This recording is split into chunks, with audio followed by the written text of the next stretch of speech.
Mua më quajnë Fatosnano dhe prapa më vjen historia jone e përbashkët.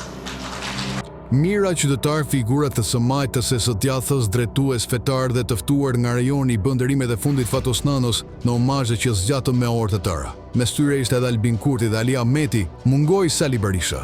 Ceremonia u mbyll me portrez ushtarak dhe këngës I Did In My Way, teksa publiku kujtoi rrugtimin e gjatë të ish kryeministrit. I lindur në Tiranë më 19 shtator 1952, vinte nga një familje elitës së kohës, i ati Thanas Nano drejtoi RTS-n.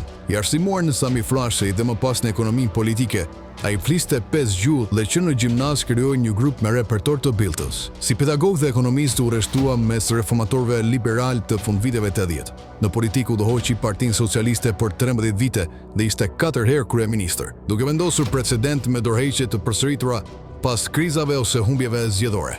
U zgjodh disa herë deputet dhe mori titujt akademik brenda dhe jashtë vendit. Karriera e tij pati dhe episode të errta: arrestimi i vitit 1993, 1353 ditë burg, lirimi i tij në vitin 1997, pafajësia në vitin 2000 dhe dëshpërblimi shtetëror. Dëshmit nga qelit e përshkruajnë si ironik, rezistent dhe të lidhur me partitë edhe pas hekurave.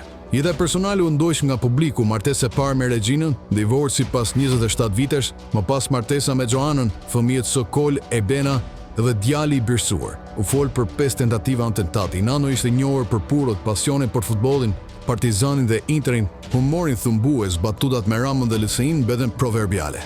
Në arenën ndërkombëtare kultivoi lidhje me të majtën europiane, takimet me Bill Clinton, George W. Bush shënuan kulme diplomatike. Pas vitit 2005 u tërhoq gradualisht me një tentativë për lëvizjen brenda Partisë Socialiste dhe garën e humbur për president në vitin 2007.